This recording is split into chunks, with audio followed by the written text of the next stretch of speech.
Hunger, true hunger, is a dark and selfish muse. It awakens parts of us we usually stuff down in silence.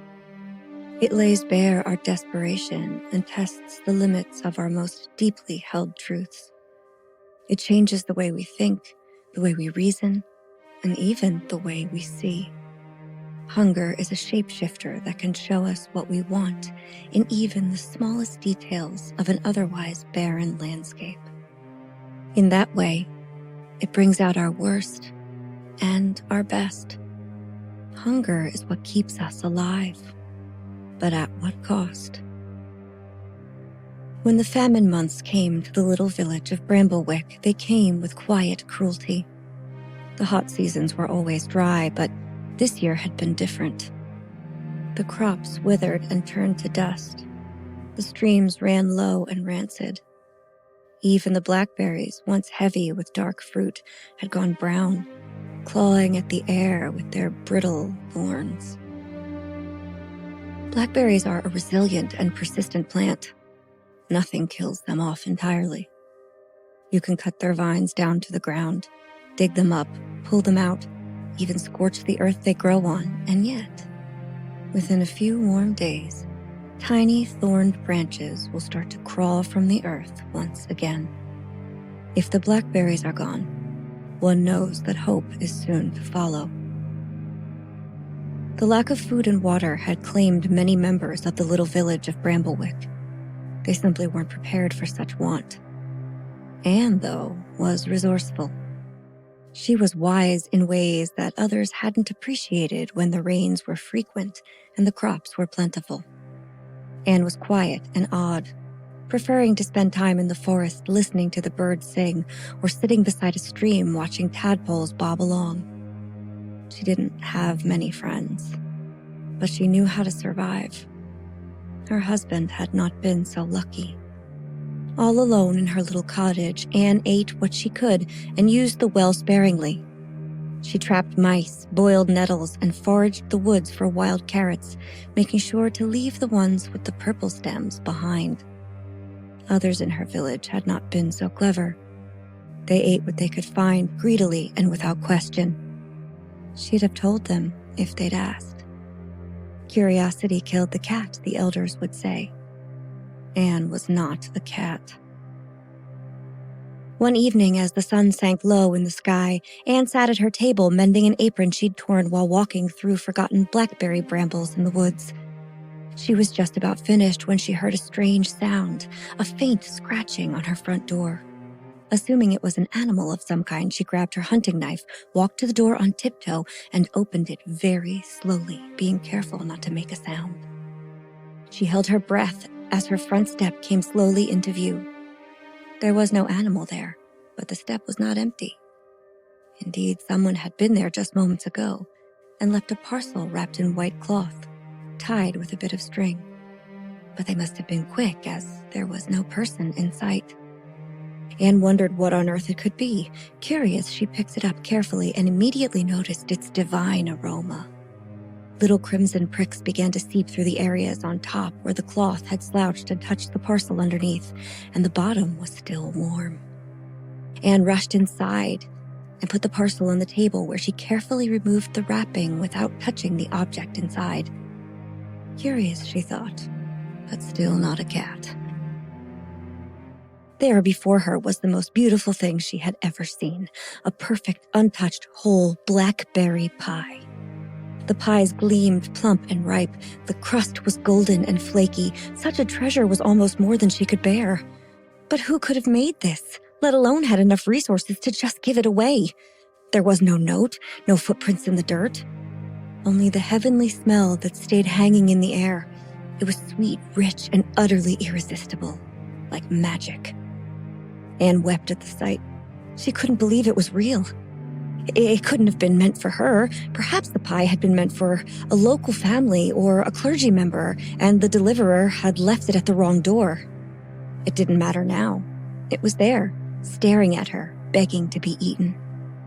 Anne thought it would be best to make it last. Just a slice a day could help her get by for at least a week. She sank her hunting knife into the delicate pastry, and as she pulled out a generous slice, dark, purple, syrupy juice ran onto the table. She took a little bite, wanting to savor every moment. The second it hit her tongue, something changed inside Anne. The first bite felt alive. It had been so long since she had eaten anything but mice and wild carrots that she scarcely remembered how good food could be. The pie itself was vibrant, so flavorful that it felt as though she was eating the humming of bees. The crust was delicate and chewy. The blackberries melted on her tongue. It was delicious. No, it was more than delicious. It was intoxicating. The entire world melted away, and at that moment, Anne only knew the heavenly taste of blackberry pie. Her pupils dilated. She knew the next bite would be better than the first, but for just a moment she hesitated. Where had the blackberries come from? She paused to think. Had the vines not all dried out and withered away? Just that morning, had she not torn her apron on the brittle, thorny husks of the once lush blackberry brambles? Where were the plants that had borne fruit? Thoughts like these would take her away from a pleasure she had not known in many months, perhaps years. There was no time for such ponderance, not when the pie was calling to her. Her second bite was enormous. Forsaking her spoon, she bit right into the slice of pie, filling her mouth. Juice ran over her hands and down her chin. It was a deep reddish purple. A casual observer might think she had consumption. A flush rose on her face and crept over her body. A sudden fever caused Anne's skin to grow hot and red. Her pulse began racing. Her breath became loud and ragged, but somehow Anne was not afraid. She was exhilarated. She needed more. The third bite was even bigger, greedier, and more foreign to her person. Reddish sludge and crumbs smeared across her face and into her hair. She growled and swallowed in great gulps. The third bite was ravenous and terrifying, and she will not remember taking it. In a frenzy, Anne ate and ate and ate, shoving the pie into her mouth by the fistful until, in a matter of minutes, all of it was gone. So much for making it last. When it was done, Anne slid to the floor, her hands still sticky, her mouth still red, and fell into a deep sleep. The next morning, Anne felt foolish for eating like that. She didn't know what had come over her. She could have had pie for a whole week, but no, she had been too greedy. She figured she had been so starved that her body just kept going until, at long last, it was full, satisfied. She was like the cat who ate the canary. But remember, Anne was not a cat. At first, there was only fullness, a pleasant heaviness in her belly that lasted the entire next day. She lazed about her cottage, rubbing her belly and remembering the sweet blackberry splendor. It was all she could think about. She fantasized about finding another pie so intently that she convinced herself to check the door more than once. It was a pleasant distraction, and somehow the fullness stayed with her long after she expected hunger to appear once more. It was as though the pie was all she would ever need. On the second day, the fullness was less pleasant. It had grown and inflated in her belly. The sensation inside had turned sharp. It felt as though the pie had multiplied somehow. Anne could hardly complain, though. It was better than being hungry. Perhaps the pie had been magic after all. Her belly gurgled and swelled beneath her outstretched hands. Anne smiled. Within 3 days, Anne's belly had grown large and round. She could hardly lace her skirts. The skin of her belly flushed a dark purpley red like the juice of the blackberries. A stain, she thought. The stain crept up her abdomen in tendrils and onto her chest and throat. On the 4th day, Anne could see the purple flesh on her stomach twitch and roll. It looked as if something inside was turning over in its sleep. She tried to carry on as though things were normal, but they weren't. They were not normal at all. She couldn't tell anyone. Anne didn't want to mention the pie or the stain or her suddenly altered figure. What would people think?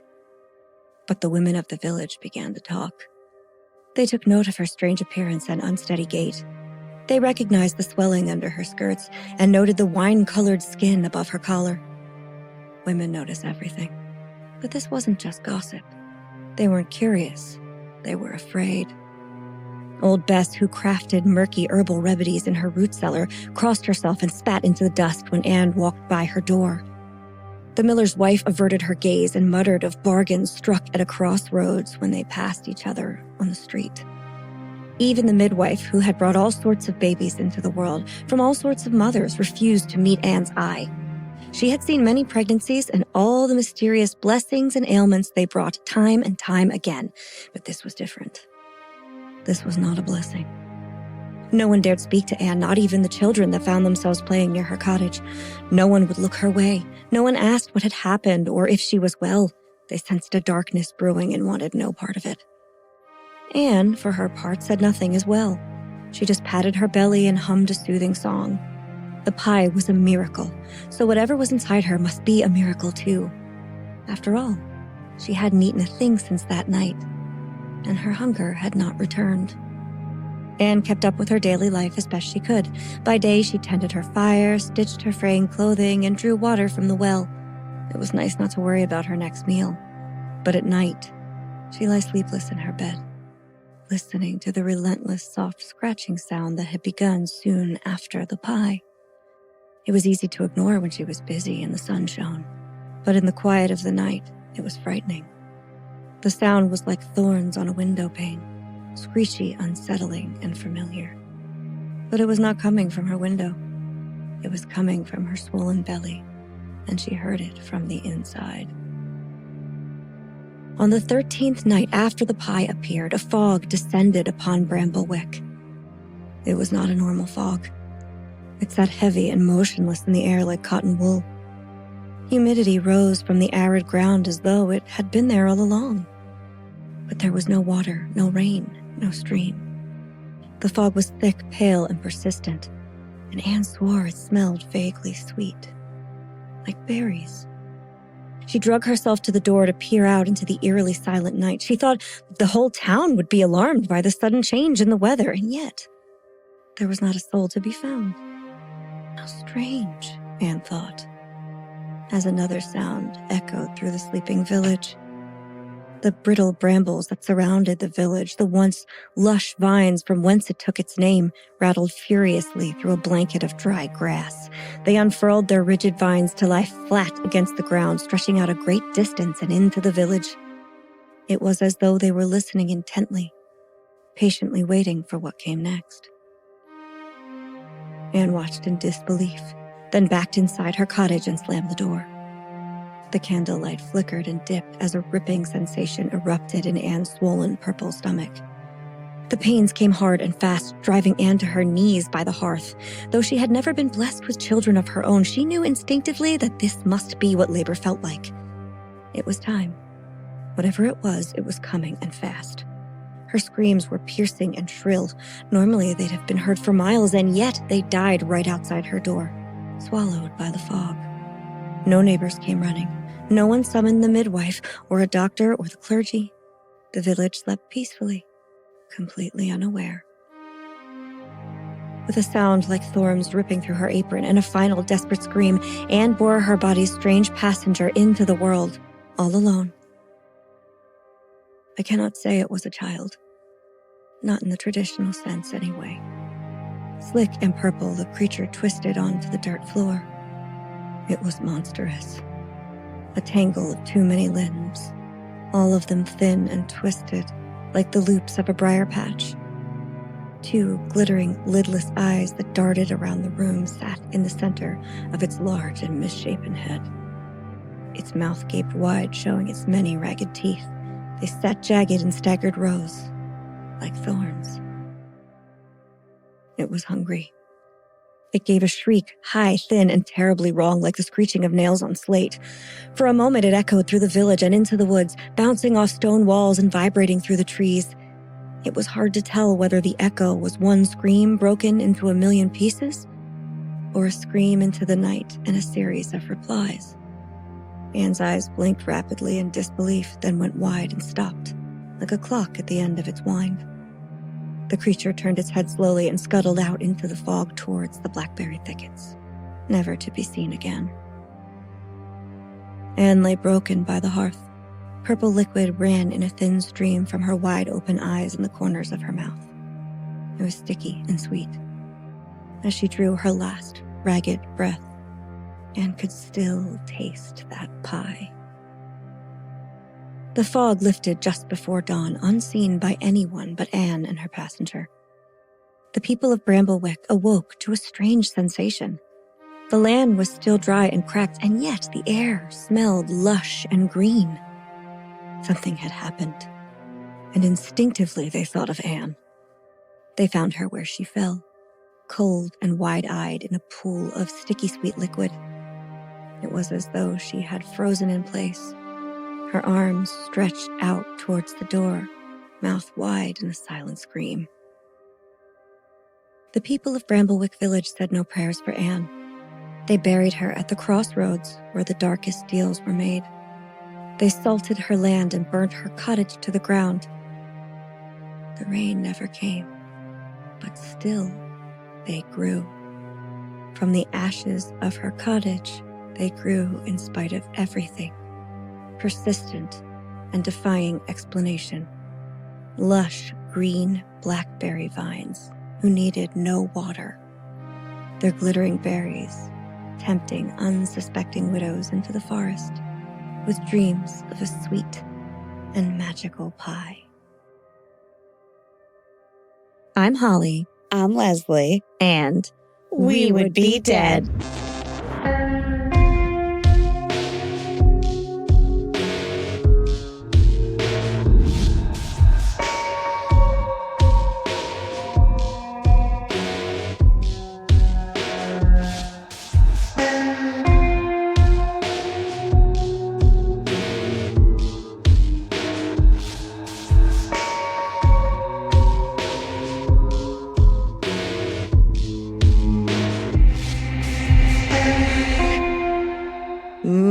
Pie, baby. He sounds adorable. You know what? I don't hate him. I mean, I love pies, like berry pies. So do I. I don't love blackberries. I do. Do you? I think they're a Yeah. little too sour. No, I love them. They work in the context of the story because they're indigenous and they have big, long, rambly vines as opposed to Yeah. raspberries, which are like more Mhm. contained. But like, I don't really want them. I do. I wonder, would a blackberry pie be like seedy? Yeah, it would. Yeah. Unless you like drained the juice through a sieve and then you use that to create like a... Mhm, But I think you mhm. would just really use like the berries itself. Right. But they're not as seedy as a boysenberry.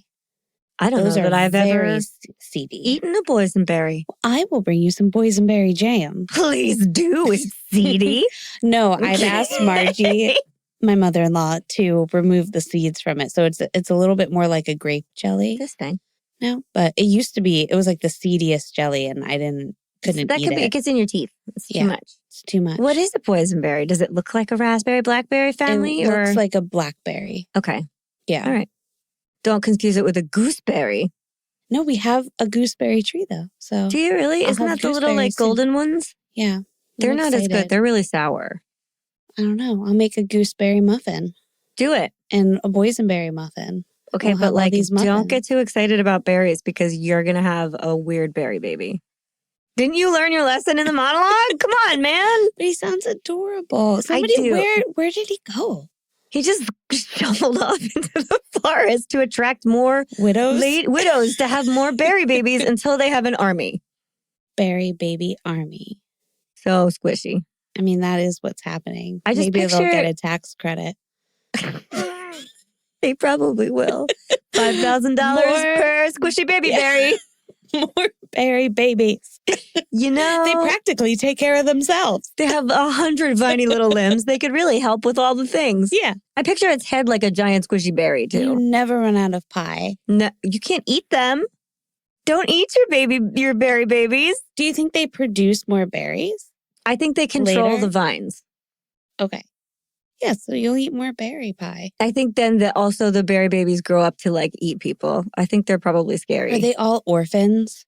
Yes, they are. Right? All their parents die. Yeah. All their widow mothers die. And then there's just a collection of Oh my them God, feral we're in gonna the have to woods. Open a school for them. Now there's a school for wayward berry babies. Yeah. Okay, you I guys. mean, what would be the point then collecting the tax relief for that? Well, they have None, to. because they'd be dead. will like, maybe it would go or to maybe their they just use their berry social baby. security to collect. It's a money laundry. It's a scam. This is wild. It's berry baby scams.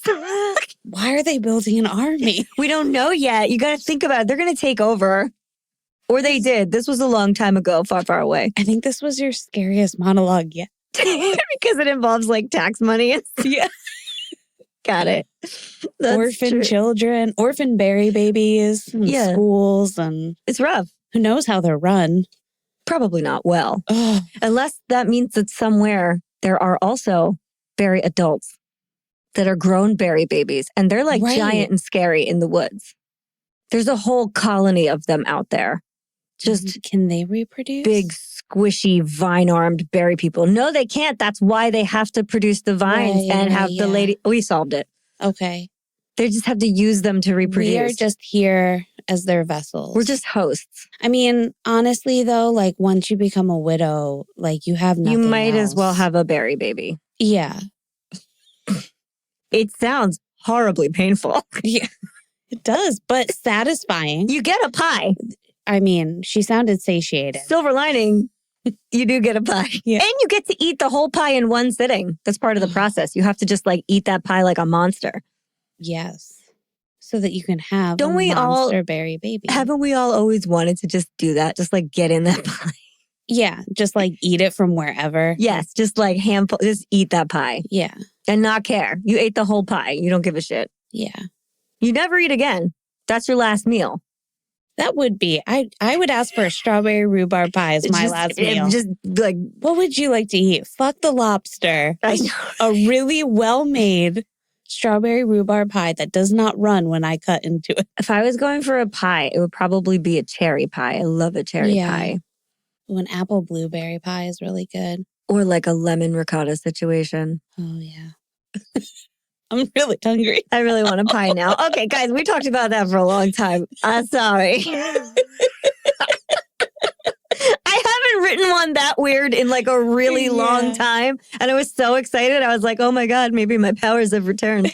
I want one of our fiends to, or however many fiends, to draw us what the berry monster Oh my God, like. Please draw us the monster berry babies. Please. Yes. I want to see them so bad. Oh my God, we'll put them all over all of our social media. Please. All right, let's make that happen. Okay. Anyway, hey Leslie. Hey Holly. Hey Fiends. I have one of the weirdest stories / cases I have ever come across in all of my weird rabbit holing and research for you guys today. It's so weird that I didn't even really prep Leslie about it. No. I just kind of wanted to go into it. So she'll be reacting right along with you guys today. I've been saving this one since we started this podcast too. Like I've known the story for a long time. There wasn't like a place to put it. And we had discussed doing something with like a bunny theme because we just had some spring holidays. Sure. It's a time for, rebirth and rabbits. And a lot of feminine energy happening. Yeah, man. Berry babies. So I decided I would do the weirdest rabbit case that ever existed. So today we're talking about an old-timey phenomenon called maternal impressions and the torrid tale of Mary Toft, the woman who gave birth to rabbits. Oh. Like out of her own vagina. Really? Yes. This happened? Well, you'll find out how it yeah. Essentially it did, but like, we got to get into it. Bunnies lay eggs? Well, do women give birth to bunnies? They I can. Guess. Wild. If they get a bunny in there, you can get it out. God. So, yeah. Oh, shit. You heard me right. And don't worry, this story has something for everyone, unless you're looking for murder because nobody dies. Oh, well, this sounds like a story for me. No peoples die. Lots of bunnies and no death. Yeah. Okay. Absolutely. Hold on to that for a few minutes. Okay. Now, this kind of story really gets me going. Anything with super bizarre, antique, old medical practices falls into a hyper-focused territory for me. But it did leave me a little green around the gills at certain points. Though there is no murder this week, this story is not for the weak of stomach. Luckily, gross stuff has little to no effect on you, Leslie. It doesn't, no. I know you're like freaked out by things that feel creepy and spooky, but I could say the most disgusting things in the world and I would be totally stomach turned and you're fine. I'm like, cool. Okay. I know. So we have like very opposite situations. You had to read Albert Fish's letter. Yeah. So you'll be okay. No. But me, on the other hand, God, I'm probably looking like I survived a storm at sea. Yes. At this point. With those gills. Berries all over my face. Yeah. I've tried to bring a little color back into my cheeks. That's what the berries were for. Yep. But nothing seemed to work. I guess I could just go back to sleeping and drinking water and not reading disgusting things at all hours of the night. But like, that sounds weird and unattainable. I'd rather try a super secret ingredient that works really quickly because fast is better than thorough, obviously. And I've been hearing it whispered about all over the place recently. I've heard that all I need to revive my complexion like a precious fountain of youth are just a few precious drops of validation, a hill worth dying on. It's quiet today. You said it was whispering. It's a secret. Yeah. I like it. Best of all, our fiends can give us this precious ingredient totally free of charge. Wow. But how? But how, you must be asking yourself? Well, I will tell you. Simply head on over to Spotify or Apple Podcasts and leave us a 5-star rating and or a friendly review. It really is the only way to move this podcast forward. Ratings and reviews equal attention, attention equals support, and support equals more and better content for all of you. Yay! But if you just can't wait for more We Would Be Dead in your life, don't worry, you don't have to. You can support us over on Patreon. There, for just a few dollars a month, you will gain access to our entire catalog of 30-minute horror movies, our special mini-sodes, our weekly after show, Host Mortem, which is available in both video and audio formats. Maybe you want to see our faces. Maybe you don't. Both are okay. I just said I look like I survived a storm at sea, so maybe you're scared. Whatever. You'll also get a special gift in the mail from us, the opportunity to participate in some giveaways, some merch deals, and on-air toast dedicated just to you, and more. More is great. We have more exclusive content in the works for you, our beloved patrons, but if you have anything you would like to see or hear, never hesitate to let us know. In all honesty, we are here thanks to our patrons, so come on over and be part of the We Would Be Dead family. Yeah, come on down. Yeah, it'll be fun. Maybe we'll do like a Ask Us Anything thing again soon. Yeah.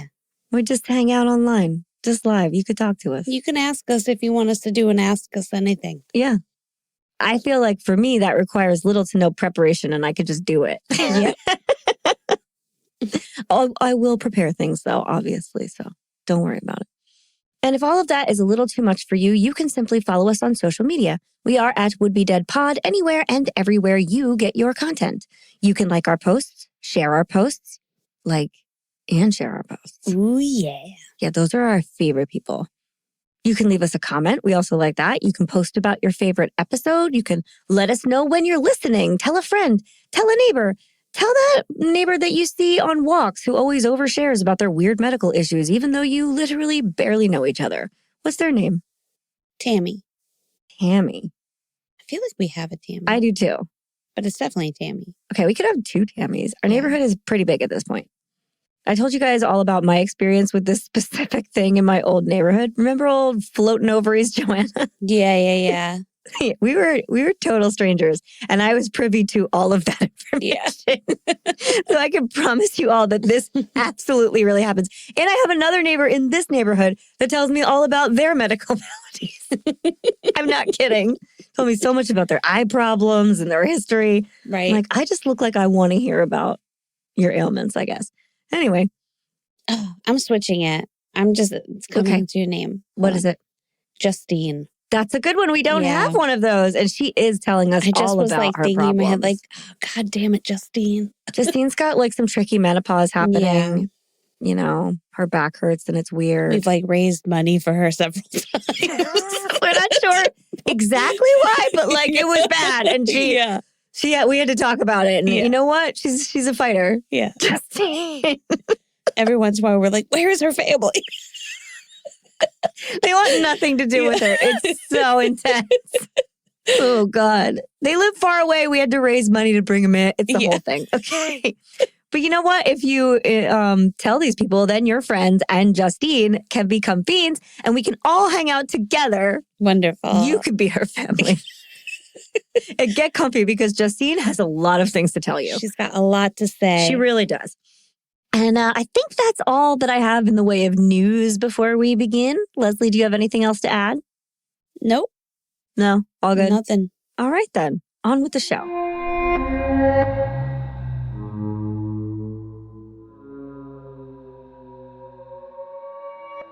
This is the story of Mary Toft, a hoax, a performance, and a monstrous birth that revealed the fractures of science, gender, and truth in Georgian society. We begin our story in the village of Godalming. Okay, so I really thought that this must mean like church alms, like you give money to God. Like, yeah. I was like, whoa, this is like a very religious community. It is not. It is the name of a family that lived there. Oh, okay. I know. I would like a variation on their name, but I had this whole thing written at first, which means like tithing and all this stuff. And then I was like, I better double check that. I was totally wrong. I made that shit up. Wow. Yeah, but like it sounded like it would have been right. Yeah. Anyway, our story begins in the village of Godalming in 1726. Godalming is a market town and a civil parish in southwest Surrey, England, which is around 30 miles or, for our non-United States folks, 49 kilometers southwest of central London. The earliest evidence of human activity in this area is from the Paleolithic era, so it's been around fucking forever. Yeah. But the modern town part of it is believed to have its origins in the 6th or 7th centuries. Still super old, way older than America ever has anything. So it's pretty deeply rooted in history. Godalming was a village that, like many others in rural England back then, was poor, cramped, and ruled by superstition and scripture in equal measure. Though you may be tempted to imagine this story occurring in a remote rural setting, because I always do. I always feel like, oh, she's like a farm girl out in like the middle of nowhere and doing this crazy shit, and then word gets around. That is absolutely not it. That is not where this happens. It happens in a very well-populated village with a proper downtown area, like a pedestrian town center, and textile workshops where at the time knitted stockings were mass-produced. Oh. This is like a place with industry. Okay. And like, it's 1726 England, so there's a lot of poor people running around too, but it's not rural. Okay. And it's not middle of nowhere. And it's not a bunch of people who just like don't know any better about anything. While men... Just imagine, well, she don't know any better. That's why she's having babies with the bunnies are coming out of her pussy. Listen.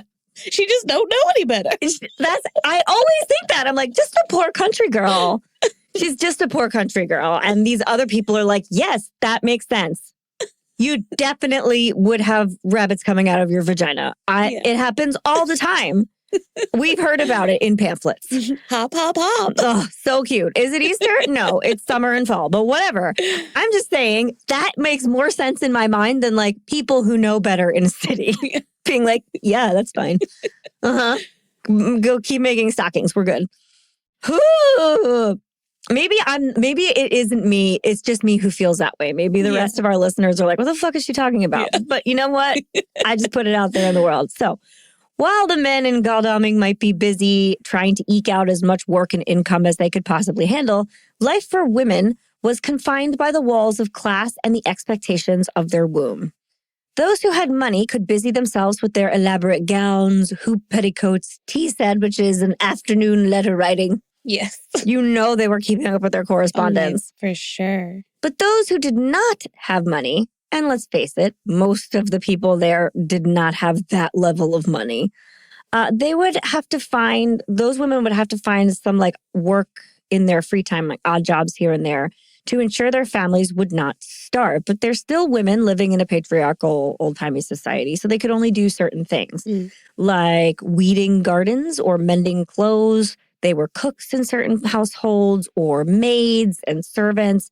This is all acceptable work for a woman kind of part-time, so she would be home in the other part of the time. And all of this would be assuming that this woman in question either did not yet have children or had children that could look after one another at home while she was gone. And like they're very loose with the age limit on that. You could have like a 6-year-old taking care of a baby. Yeah. Not great. Having babies, though, was the most important thing in their lives at that point in time. You're a woman, you should be cranking out babies, or so they are told. Mm-hmm. They're getting their tax bonuses. They're very excited. Get her done. Mm-hmm. Mary Toft was born on the 21st of February, 1703. Mary's parents, John and Jane Denyer, had 5 children, of whom Mary was the second eldest. She was, though, the oldest girl. So this might be why she left home to marry early in life.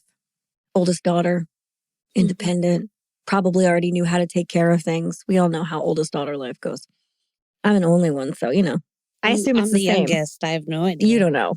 I don't Everyone's just taking care of you and you're having a great time. I'm just a baby. Exactly. You're just a little berry baby. In 1720, at 17 years old, 1720 at 17, Mary married 18-year-old Joshua Toft, a wool cloth worker. So he worked in these like textile. They didn't have factories back then. They had like workshops, and people had like these facilities also in their homes or on their grounds where they could mass produce wool stockings. Cool. Not machines, just like a setup where a bunch of you are sitting in a line making socks. Yeah. Joshua Toft was the 6th of 12 children, and contrary to popular belief, Joshua and Mary were both young for marriage. They were 18, and I know I always think, maybe I'm the only one that thinks this too, that in 1720 everybody was getting married at like 15. But they weren't.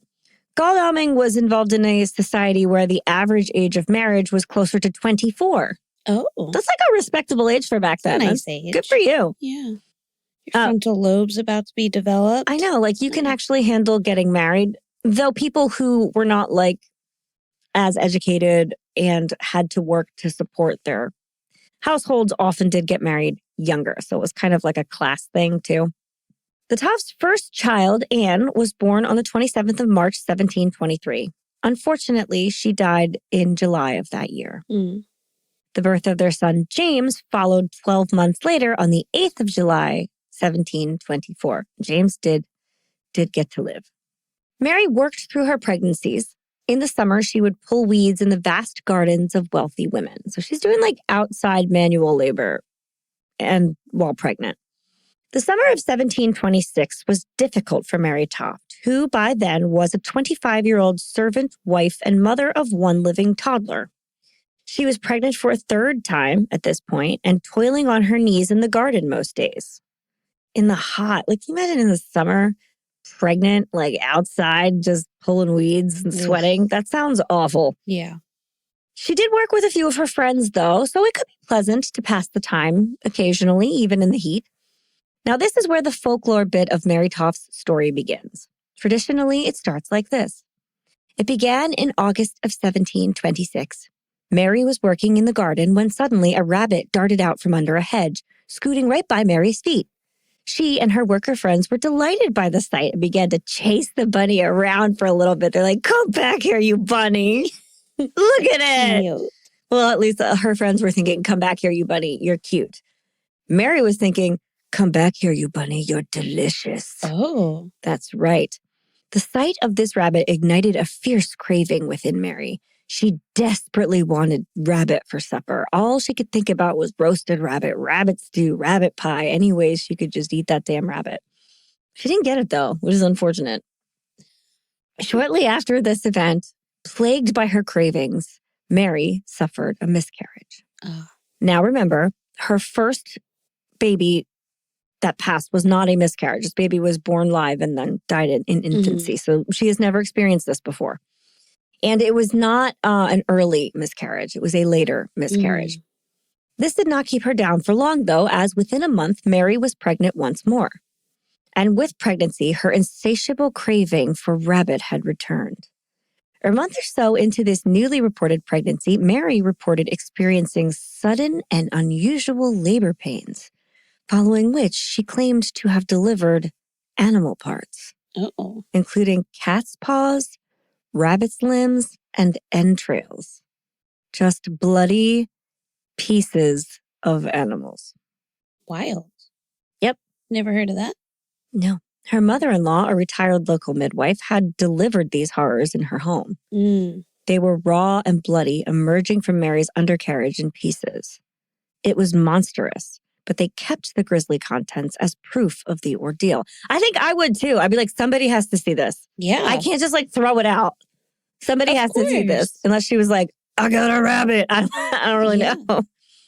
So they called on local surgeon John Howard, and he came to the house quickly.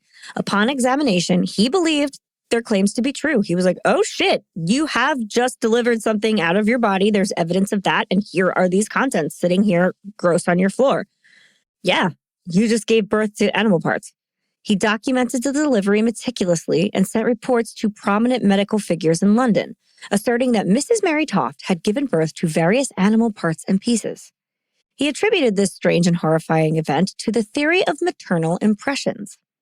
Now, had something like this been proposed in this day and age, like today, the preposterous idea would be thrown out immediately, and the unfortunate mother would be treated for possible infections and put on a 72-hour psychiatric hold. People would be like, no, you had like rabbit parts in your vagina. You have to lay down. That's not real. There'd be some people believing this. Not like hospital people, though. Not like doctors. I don't know. I don't think they would believe she formed animal limbs in her womb. I think you'd have somebody that'd take it on. I'm sure if you were in the right hospital, yes, you might find someone that's like, cha-ching. This looks like Dr. Phil would love it. Yeah. I think Dr. Phil would take this on. Yeah, man. Don't sue us, Dr. Phil. No, don't sue us, Dr. Phil. Wow, we haven't had that in a long time. That's a throwback. But you know what? In this day and age, for the most part, we try to believe in hard-proven, peer-reviewed science. Sure. I would have said that with a lot more confidence a little while ago. However, we're just going to try now. Yeah. Dr. Oz might take it on. Dr. Oz would be like, well, did you take all of your supplements? Yeah. That I provided and sold you? Here's a golden berry. Exactly. It has my branding on it. Yeah. That'll save you from future rabbit births. And then there would be like Dr. Oz's rabbit birth repellent in every store. Yes.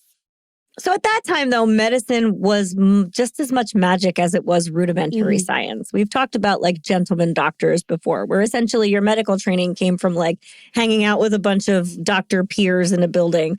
There were medical schools at this point in time, but there were also like the training was not there as much. Right. And it was riddled with superstition. Which brings us to a bit of utterly insane but completely true history.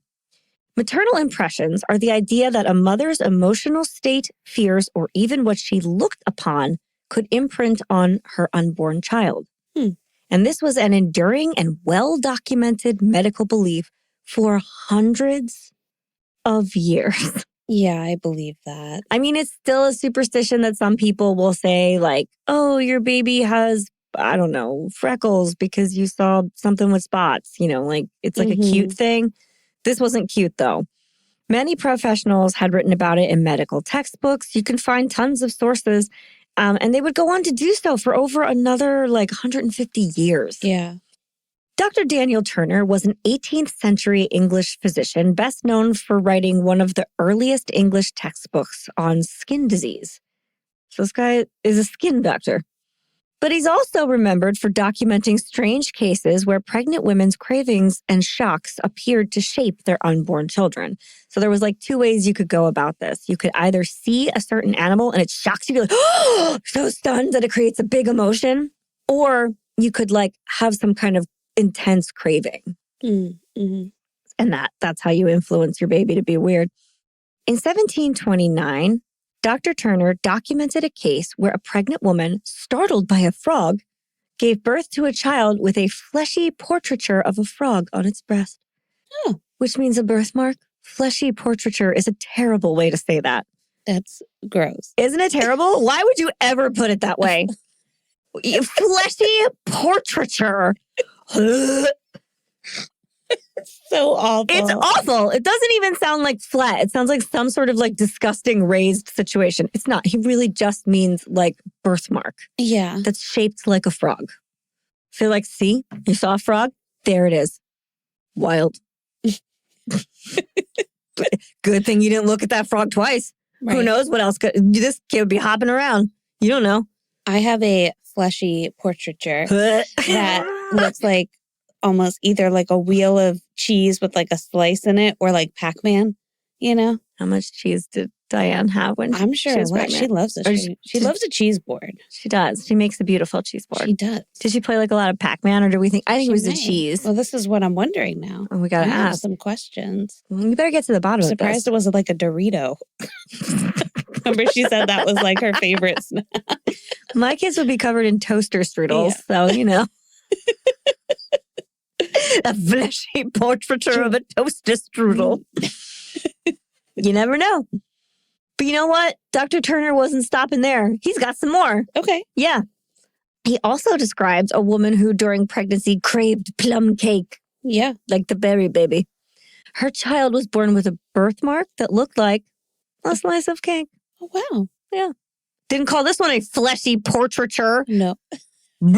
I think people were like, that's disgusting. You have to not say it that way, you fucking weirdo. And he was like, I'm so intelligent. And they were like, shut up. Now, this slice of cake was complete with currant like spots and it was located on their shoulder. So it had some like red wine spot in it. But he was like, it could have just been a blotch. A slice of cake could be like any shape. Yeah. Also, doesn't mean you're good at slicing cake. Yeah. But he was like, remember all that cake you wanted? There it is. There it is. There's your cake, baby. Now, another thing that I want to believe when I'm listening to this story is that this man was regarded as a quack, that everyone was like, oh, that's that old nut job that thinks everything that you do during pregnancy comes out on your baby. But that's not it at all either. Dr. Daniel Turner was a respected and widely published dermatologist who happened to have a flair for storytelling. I don't know why all these pregnant women are seeing him if he's a dermatologist, but whatever. But he wasn't alone. Modern science and medicine as we know it today is a relatively new thing. Need I remind all of us that tuberculosis was still attributed to vampires less than 150 years ago? Right. That's not that long. But maternal impressions were hardly a concept that Dr. Howard or Dr. Daniel Turner had discovered on their own. Oh no. The history of this strange phenomenon reaches way further back in time. And while Dr. Turner's diagnoses were mostly harmless and whimsical explanations for birthmarks and minor benign deformities, there was a time when doctors assumed a woman could, give birth to a whole seal if one surprised her hard enough. There is a book on medical anomalies by, I believe it's... Ripley. No, it's I don't remember if it's pronounced Jan or Jan Bonderson. Fantastic author, writes unbelievably awesome, so good, weird books about medical history. And I believe there is a section. I know there's a section about maternal impressions, and I think one of them is a seal, where it's like this slippery baby with no limbs that's born, and they're like, the seal did it, or something to that effect. It's either in that book or another one. I have read several books on this weird shit. But if you're going to try and explain it some way, I guess maybe the seal is the most harmless way to explain that. Sure. So I'm surprised your children came out normal. Yeah, man. If that were true, my children would be so weird. I would just have skeleton spiders or something. Whew. Now, this concept, though, of maternal impressions dates way back into antiquity, with thinkers like Aristotle suggesting that a mother's environment and experiences could shape a fetus. Mm-hmm. Oh, no, a French name. French physician Ambroise Paré, Ambroise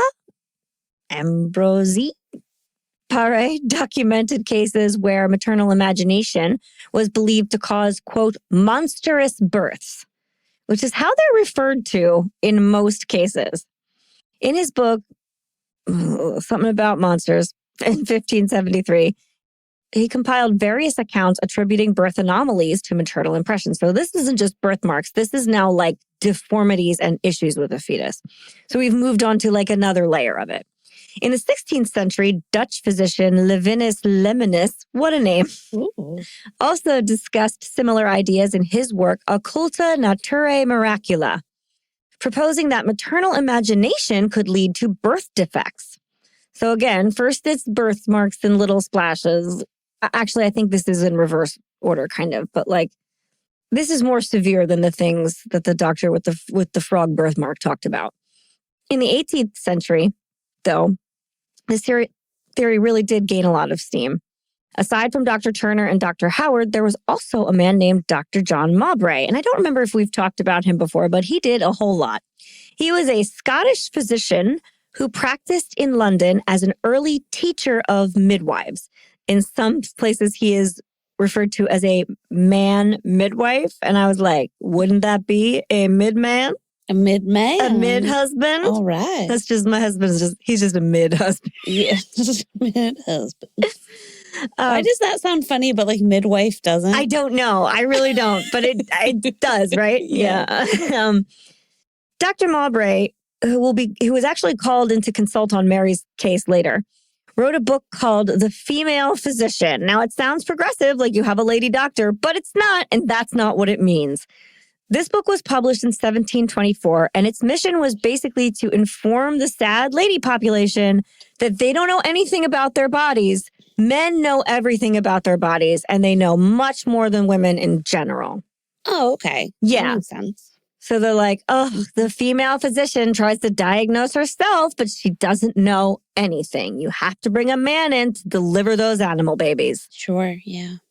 Right. And to demonstrate his superior knowledge, Dr. Mowbray wrote extensively about the peculiar concept of the suitorkin, which is an even better theory.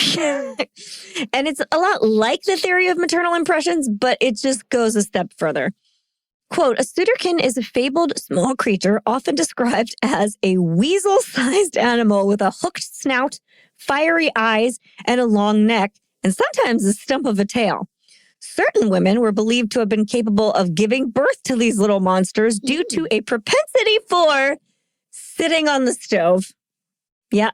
Mm-hmm. I have questions. Okay. Well, first of all, it's not like an oven like we have. It's like a wood-burning stove, like they would sit near it because they were cold. Okay. Or they would put their skirt over top of it so the heat would go up under it in the winter when they were really cold, which sounds nice and warm and cozy. And a fire hazard. And a total fire hazard, yeah. But there is some fact rooted in this, not the whole giving birth to a weasel scenario, but the sitting on the stove. This part of the story is attributed to an actual tendency of Dutch women to frequently sit on their stoves or use them under their petticoats in the harsh winters to keep them warm. And I guess pregnant women did this a lot because they were chilly and wanted their babies to be warm. But it was thought that this caused the breeding of a small kind of animal within their womb. Like the Jersey Devil? Yeah, basically. That would mature and then just like crawl out from under there. Well, now we know how the Jersey Devil was born. Probably sat on a stove. Yeah.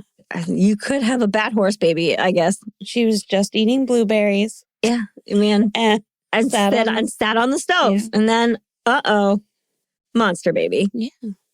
In my mind, I'm like, did one time after a woman like jumped off the stove, an animal that was already in the house had like fallen asleep under there because it was warm and the skirts were there? And they're like big ass skirts, right? Did it like crawl out and they were like, you gave birth to that? Is that what happened? Because I feel like that's what it is. I mean, maybe it did happen and it just doesn't happen anymore because we don't have stoves like that.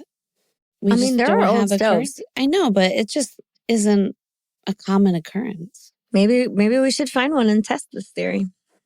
Yeah, I just don't feel like going through that again. You don't want to have a weasel baby?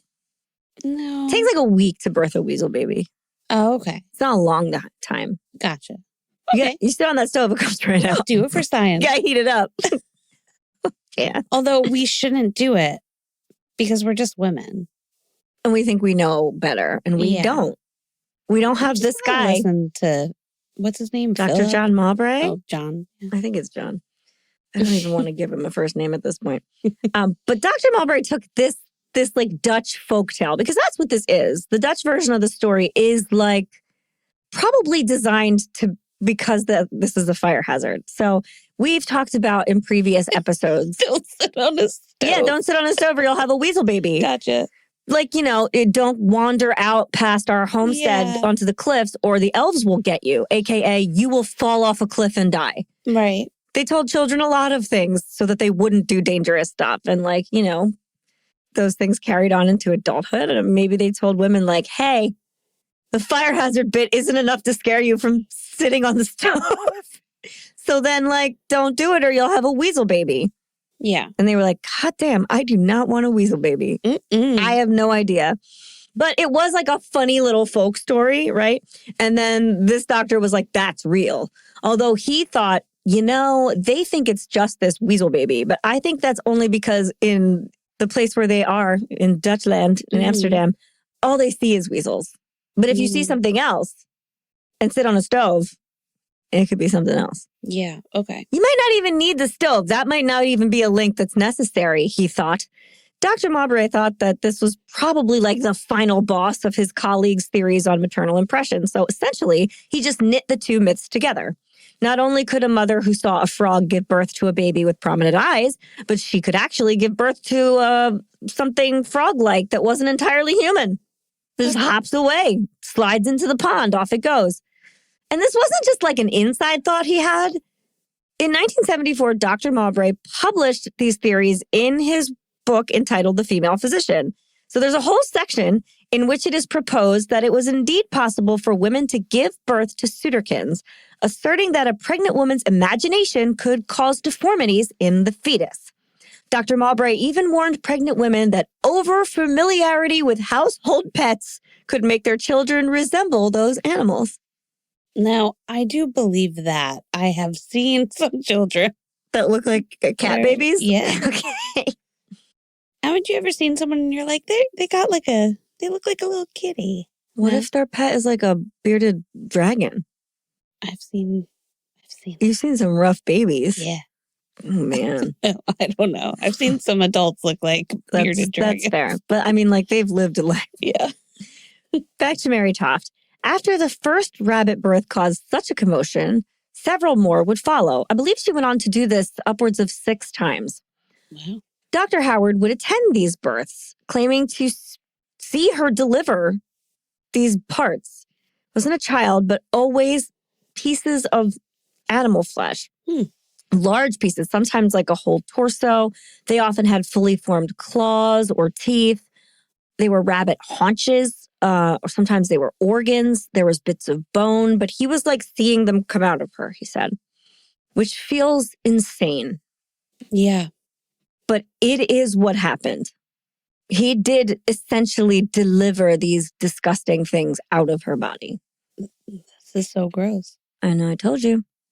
Dr. Howard returned day after day, documenting his observations and publishing them all in various pamphlets. Pamphlets were we were talking about this before we started. It's so funny to me that like pamphlets were, I guess there's no like source of news. There's really, I mean, I think in major cities there was probably forms of newspapers back then and like literary magazines, but that was kind of like an elite thing to be able to get.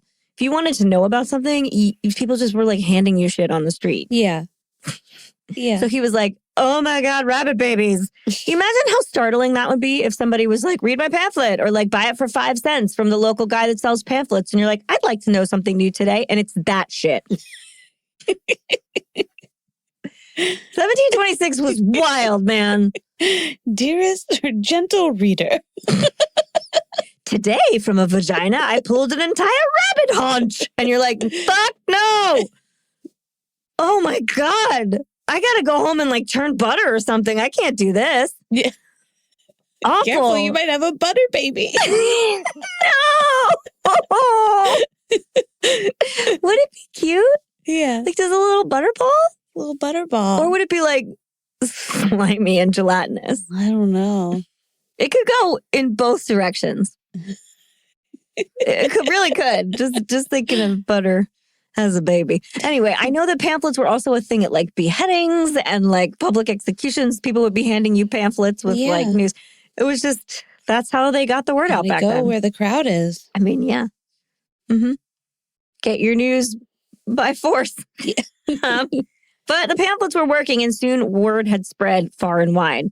I mean, I guess like if most of your pamphlets are things like, hey, plant your corn early and oh my goodness, we dug out a new path. And then another one is like, this woman is giving birth to rabbits. You're going to talk about that one. Yeah.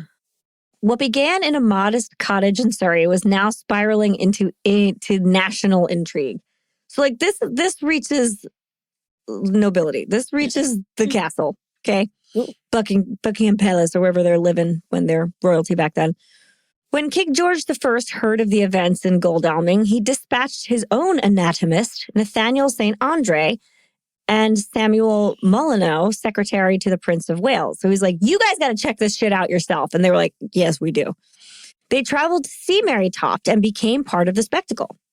St. Andre published a pamphlet claiming that these births were real. Mm-hmm. He cited maternal impressions and argued that Mary's cravings for rabbit meat during pregnancy had shaped the form of the fetus. Now, they are now all watching her do these things.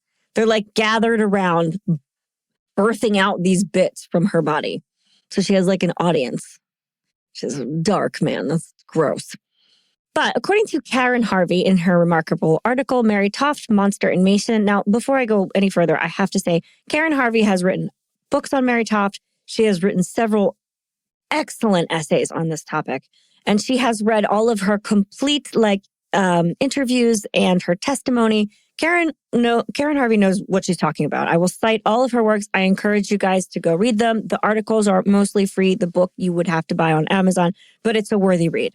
So anyway, she helps us understand that this moment is not really as much about gullibility, but performance. Mary's body had become kind of a living stage, the womb as a theater and the doctors its audience. So they're like, this is a fucking show. People were hard up for entertainment back then. I don't know what to tell you. I mean, that sounds like a show. It does. Karen Harvey also explores the influence of Freemasonry on these physicians, which I don't go into.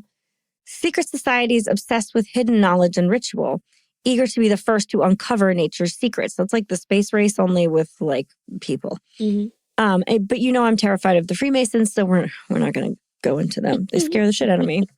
We have talked about doing an episode on secret societies multiple times.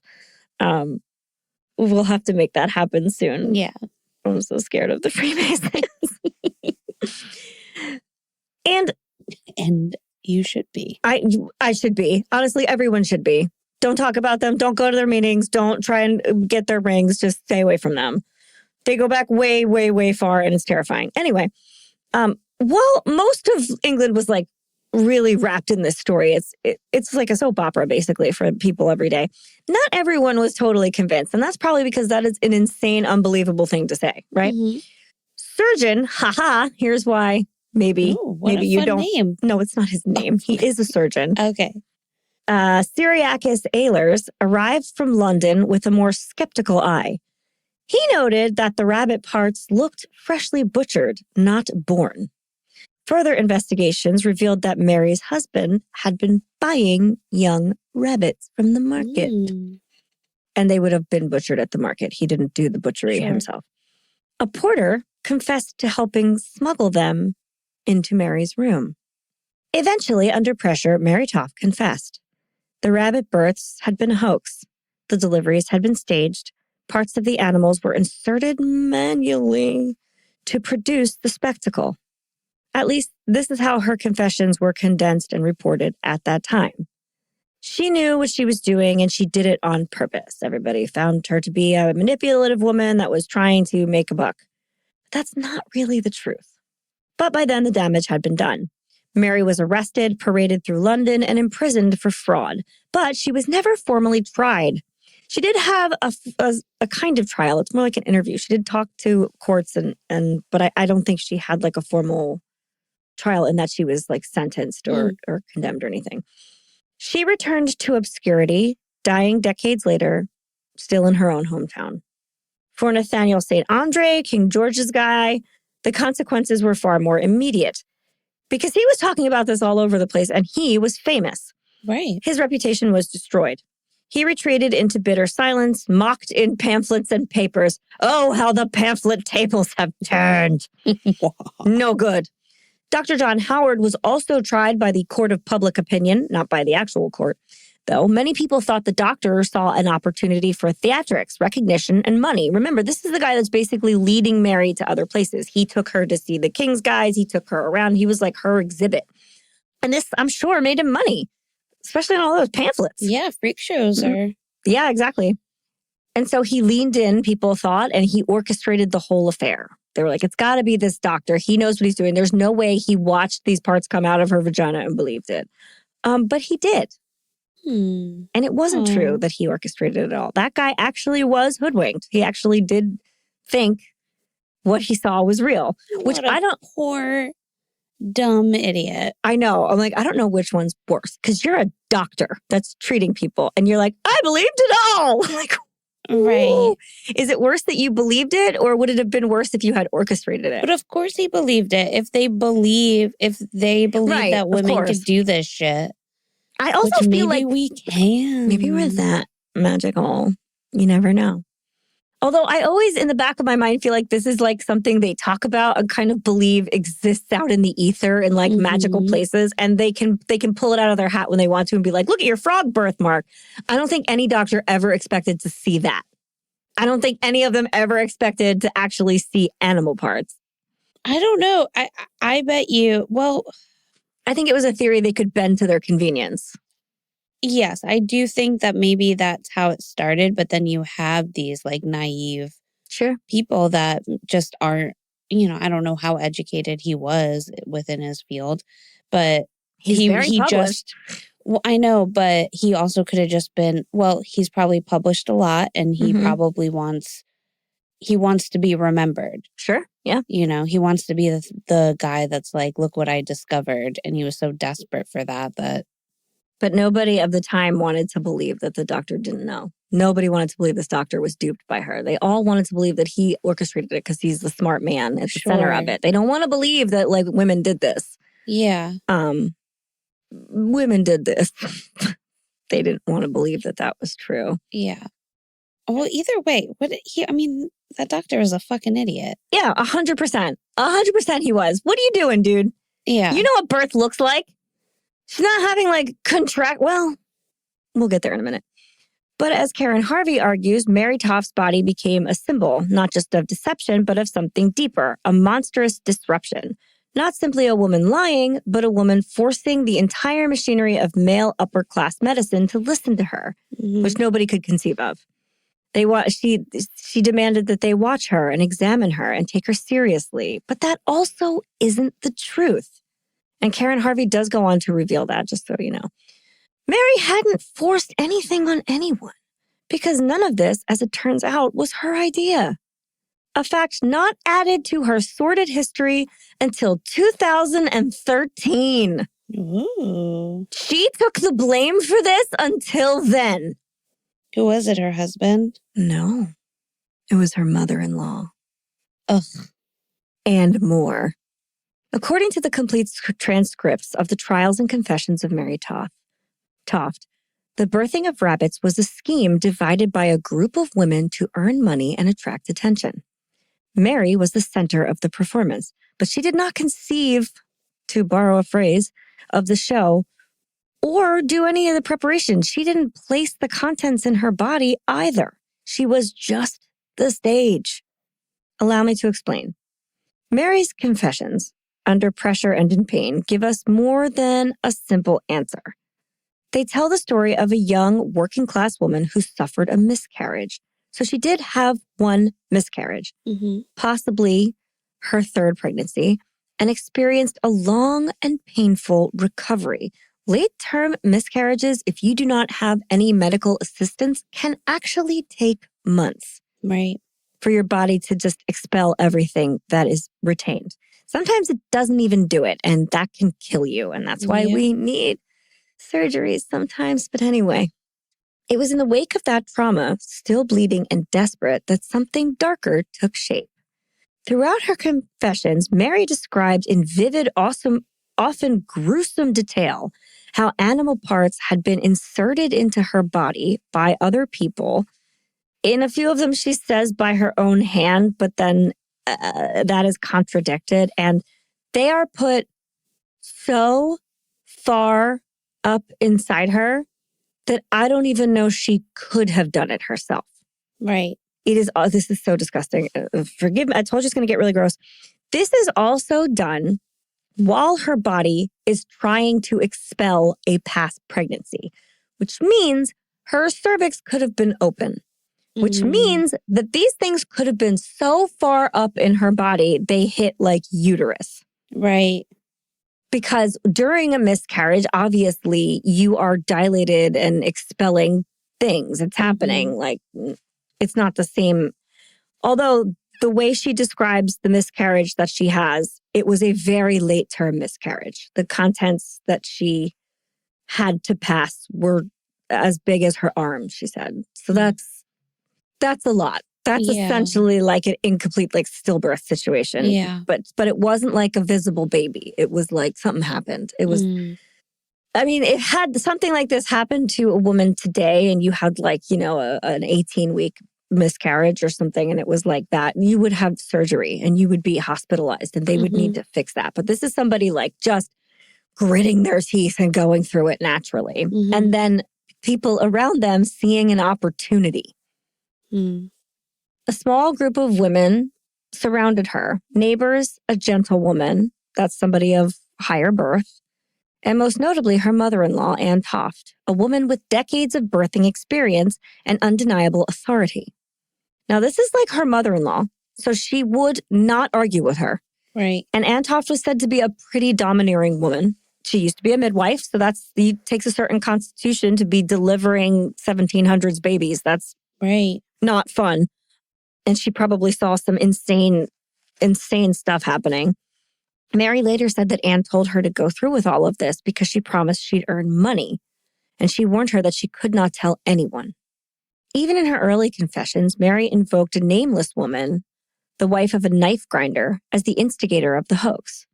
This woman, a dark figure outside the family, may have been a way to speak about abuse, about fear, about pain that had no other name in 1726. So they mused that perhaps this knife grinder's wife isn't even real. It's just the embodiment of the things that she has to name. Because, like, that's a pretty specific faceless woman. How many knife grinders are in that little village? Right. And how many of them have wives? Maybe it's 3 or 4, but I'll tell you what, it's not like hundreds. Right. So it wouldn't have been that difficult to find this person if she did indeed exist. But as time passed, that figure died out of her story and was replaced with someone much closer, her mother-in-law, Anne Toft. So eventually this like faceless woman wasn't even mentioned anymore. It was all her mother-in-law, which is what I believe. And through it all, Mary spoke most often of her pain. Over 70 times across 36 pages, she described pain as flooding, as tearing, as something coming down. And while some of that pain was feigned to convince doctors, a lot of it was real. Inserting animal parts, some as sharp as broken bone, caused her severe injuries. Yeah. It messed her up. One doctor noted claws and skull fragments embedded deeply within her body. Oh. And this wasn't just a performance, it was physical trauma. It was abuse, repeated over and over, endured and survived. It's pretty remarkable that she survived and she didn't have like a life-ending infection, because that's what I would assume was happening. And I think the only reason she didn't is because she was like actively, her body was trying to expel this stuff. And so it was really working to kind of get it out. So in that way, it was like horrifying that they picked this time to do that to her, but also could have been one of the only things that was just like expelling this stuff repeatedly. Yeah. Because for those of us who have not experienced this, when you miscarry, you do have like contractions. You do have cramps, and it hurts, and it's like a little birth. It's like labor. And if you don't complete that process, you will continue to have them until you do. Which I think is, once you get all the information gathered together, seems to be what was happening. Yeah. And for what, though? Fame? Obedience? Money? Survival? Maybe all of the above. But Mary's insistence on pain unrelieved, pain performed, pain ignored, changes how we as a society should look at her. She wasn't just a deceiver. She wasn't like a dumb country girl who was pretending to do a thing. She was someone who was acted upon both physically and socially by people with more power than her. This is a messed up power dynamic. There were men, there were women, and some were her family, people that she trusted and thought were going to only do the best for her. Her words tell us not just about a hoax, but about the violence of class, the brutality of reproductive expectations, and the terror of women's authority when turned inward. Because she didn't think she could say no. Right. In the end, what Mary Toft birthed wasn't rabbits. It was a testimony. Bloody, imperfect, confused. And one that speaks of trauma and survival beneath a performance too grotesque to ignore. Essentially, Mary Toft unwittingly engaged in the darkest form of theater, and she did not come away unscathed. And that is the story. Wow. What's interesting about, everything is interesting about this story, but what to me, I found the most interesting is that I first encountered this story probably like 10 years ago, like a long ass time ago. And I thought, wow, this is crazy. And I read like, a little, the folklore version of it. And then like a slightly larger version of it. And it would come up every now and then because I listen to, podcasts that do this stuff. And I read this kind of shit. It would come across my desk every once in a while. And there'd be a little more information as time passed on. And then last year, I came across Karen Harvey's articles. And it was the first time I encountered any of the facts that she was not to blame for this. Yeah. Everything else says it was the king's doctor. It was her doctor. And she was in on it. And they all conspired to make money. And she was just like a charlatan. No, it wasn't that at all. She was somebody who was like forced into a performance for these other people's gain. Yeah. Mary Toft wasn't guilty of anything but like being afraid to say no. Yeah. In like the grossest possible way. That's so awful. It is extremely awful. I can't. How did she not die? It's like she was just essentially raped by it. Over and over and over and over. Mm-hmm. And it's so fucked up that doctor, like it was realistic enough that doctor was like, I'm having you give birth. I'm in here getting this stuff out and like putting you in the position and I'm going along with the performance, but I think I'm actually doing doctor work. Right. Oh, so fucked up. Oh. Yeah, that's like American Horror Story level. God, that doctor's wife must have been like, you fucking idiot. Oh my God. I would be like, I would be killing him, man. I'd be like, really? Is what you really thought? The doctor that delivers babies and like sees what you thought that was? Okay, cool. You know, she was home the whole time, like her baby on her hip, just being like, hun, stop going over there. You have to stay at home. Like, I get, these children aren't rabbit legs. Yeah. And he was like, you don't understand. I'm making history. Write a pamphlet. Fucking nuts. You can also, in addition to like, I will include in our show notes all of like some really excellent resources on this story. At this point, it is very well analyzed and documented, which is, it's just so funny that we have watched this story evolve in the past. And it's a super old story and it only recently evolved. You also can, I think you have to buy them. I've only read the parts of them that are included in other articles.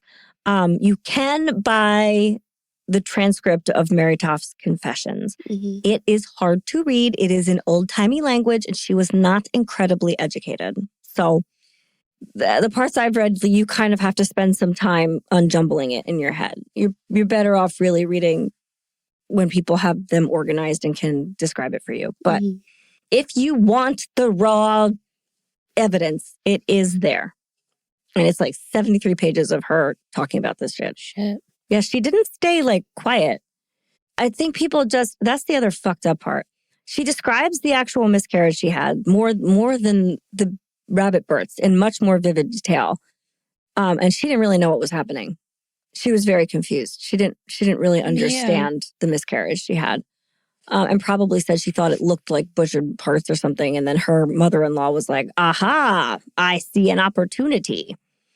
Such a weird opportunity. Like the weirdest, gross. But if you know that thing, you know the people say that. You know that's... Yeah. For all I know, she said things like, I'm so scared because I saw a rabbit and this looks like a rabbit. And her mother-in-law was like, oh, I'll make you a rabbit. Right. Let's capitalize on this shit. Ugh. Yeah. It's so much more body horror than you ever think it's going to be when you start this story. Right. It seems so tame in most retellings of it, and it is not. Yeah. So yeah. Wow. Yeah. Crazy. Thankfully, she did survive. Thankfully, she did just get to live a quiet rest of life with no more of that ever happening again. She did not. And she had one more child. That's the other part that's unbelievable. After all of this shit, you would think she wouldn't be able to have any other babies. She did. She had another living baby a year later. What? A year later? Yes. Wow. Isn't that crazy? Wait, so did she, how long was she in prison for? Did she go to prison? Not long. They paraded her through London and they interrogated her. And, but she wasn't like sentenced to any time. I mean, I guess that makes sense then. Like now we might have like some fraud things where like because if people lost money and... Although I think now we would consider her to be a victim. We would not. No, I know. I'm just thinking of like if she wasn't a victim, right. If she was somebody like taking money from people and it was like a fraud. Now her mother-in-law would be arrested. Sure, yeah. Yeah. Not then. Yeah, I think it was like, when you're held before trial. I think she was probably held in jail while they got the story out of her. Gotcha. And then they were just like, this poor girl. And they just like sent her home. I mean, like she received enough ostracization from her community and everybody thought she was a charlatan. Everybody believed she was like a con woman. Right. And she was like, no. I was like essentially a snuff film over and over and over and over and over again. That's what it's like. Yeah. And it was like theater of the grotesque. It was terrible. Not what like 99% of the versions of the story do not read like that. No. And it's so fucked up that that's what it was. I know. That's so sad. It is sad. But she had another baby. I would think she'd be so messed up by everything that happened. And no, she ended up having another healthy baby, which I'm sure was pretty healing for her after all of that. I hope She actually or it was awful, or it was a nightmare. I'm not sure which one it was. Although the miscarriage she had was extremely traumatic for her. It was really, really traumatic. And she lost a baby in infancy. So I'm hoping that maybe like the last baby was like good for her. She got to have normal birth and hold on to it and keep it. And she was okay. So that is the story of Mary Toft, the woman who gave birth to rabbits. Wow. Crazy, right? Yes. Happy Mother's Day. And that's why we celebrate Easter. Can you imagine? Every year, get your little bunnies. Yeah. So nice. Can't look at them the same again. Her name was Mary. It was. Yeah. It was. The story of Easter. Yeah. So funny and awful. Yeah. I mean, God, awful, terrible. It's hard to tell these stories. Fortunately, there is an element of distance in this one. So while it is fucking horrible, it's something that I can at least tell knowing that it is like something we've learned from or I don't know if that's the right way to put it. I felt really satisfied telling all of this story because I think all of it needs to be filled in. I think it needs to be told in its entirety exactly the way it happened, as opposed to polished up into like a folksy, weird story and then just tied up in a bow. That's not what it was. And I think it's really unfair to the people, to Mary Toft, actually. It's fuck all the other people. But it's really unfair to her to like not actually talk about what happened, you know? Right. I don't know. That last bit was rambly. Sorry, guys. Toast. Good God. To the berry baby. To the berry baby. The monster berry baby. And to Mary Toft. Jesus Christ. I can't imagine what that woman went through. That is a nightmare. So, yeah. Cheers, girl, to surviving it and then going on to like hopefully have a sweet little baby. But like so her husband bought the meat? Yeah. Like was he a part of he was a part of it. His mom was like, we're going to do this. You have to go out and get the rabbits. And then he bought butchered rabbits, gave them to I guess it was a porter or something, somebody else who then would sneak them into Mary's rooms. Like, because when she was staying out of town, like she would do this in front of other people. It happened like 6 times. Yeah. So they would sneak them into her and then local women. I don't know how many of that local women business is actually true. I think most of it was just her mother-in-law, but she could have had a couple accomplices because she does indicate everywhere that it was a group of women would like surround her and like do this procedure where they got that rabbit way up inside her And then they would summon the doctor because she would be like in horrible pain. And like your body's going to try to expel that, basically. It doesn't know, especially in the state that she was in, it doesn't know that it's not fetal contents. And so your body is going to try and get it out of you. Mm-hmm. Your body does that with all kinds of stuff. That's why you throw up. Right. It's going to say, this is a foreign body, get it out. So they immediately would have to call a doctor and she would be in like horrific pain. Mm-hmm. And then the doctor would have to like have everybody watch while he helped her expel all of it. Yeah. Ooh. Yeah. Okay. Well, cheers to Mary. Cheers to Mary again. I hope that last baby, I'm hanging my hat on hoping that like that last baby was like healing for her. And she was able to be like, this is what it is supposed to be like. Yeah. I had the right experience again. And now I feel like I can walk away and that's the experience I can take away from it. Yeah. I don't know that happened. I just, in my heart of hearts, I want to hope. So, cheers. Not to all those other motherfuckers. Yeah, no thanks. And toast to the bunnies out there. All the cute little bunnies. To that one that you originally saw, and they were like, let's taste your bunny. And she was like, delicious bunny stew. Eat that bunny. Cheers, bunnies. Bunnies.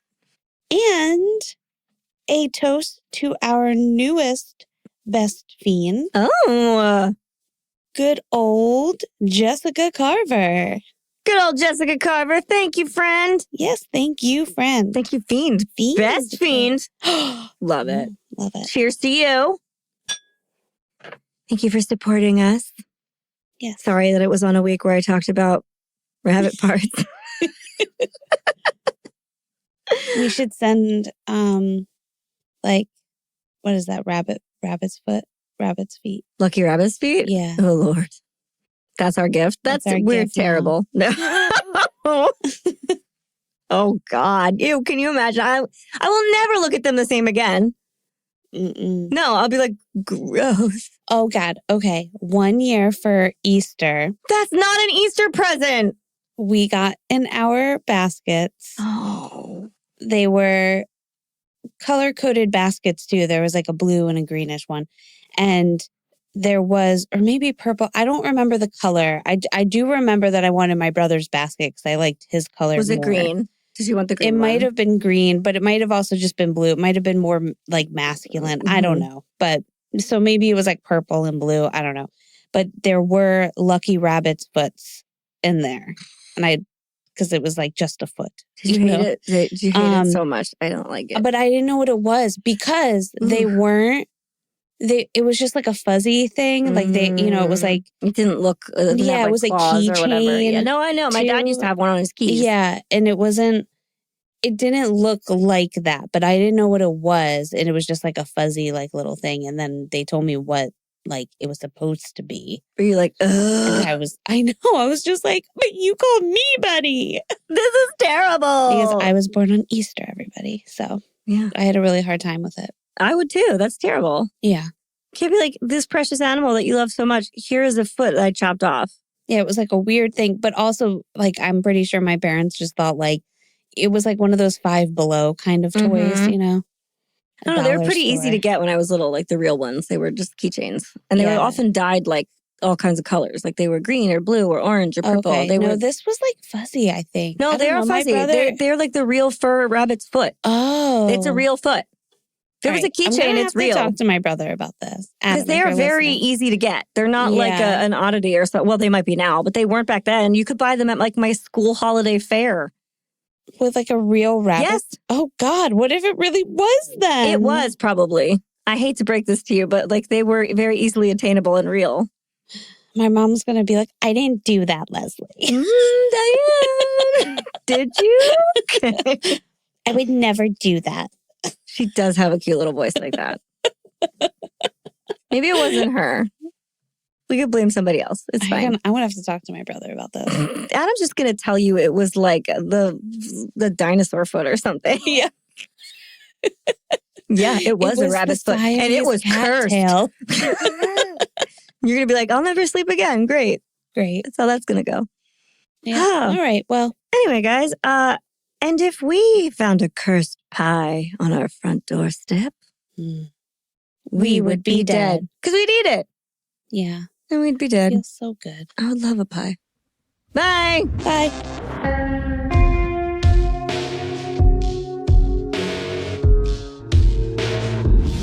Thank you for listening to the We Would Be Dead podcast. Hit subscribe now to never miss an episode. Rate and review our show on iTunes. Follow us on Facebook, Instagram, and Twitter at Would Be Dead Pod. And join our Facebook group to discuss the podcast and more.